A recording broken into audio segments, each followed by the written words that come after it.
ठळक घडामोडींचे प्रायोजक साईदीप सागर कलेक्शन, कोपरगाव।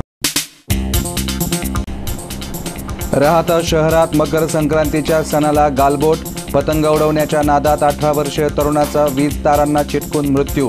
शहरातल्या शनी चौक भागातल्या तुषार वाडिलेसाठी पतंग ठरला जीवघेणा। कोपरगाव शहरातही गॅस फुगे बनवण्याच्या गॅस सिलेंडरचा 2 ठिकाणी स्फोट।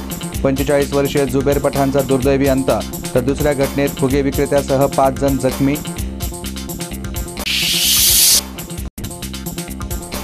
लोकसभेच्या तिकिटासाठी सुजय विखे रासपच्या संपर्कात असल्याची मंत्री महादेव जानकरांची नगरमध्ये माहिती।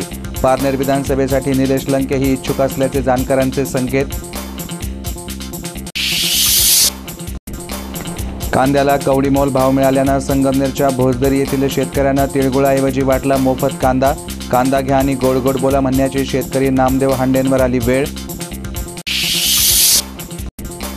आणि श्रीगोंद्यात जगताप नागवडे गटाकडून बबनराव पाचपुते टार्गेट। मंत्रिपदाच्या काळात काय दिवे लावले, आमदार राहुल जगतापांचा सवाल। तर काष्टीची 75 लाखांची पाणी योजना चोरी गेल्याचा नागवडे गटाचा आरोप।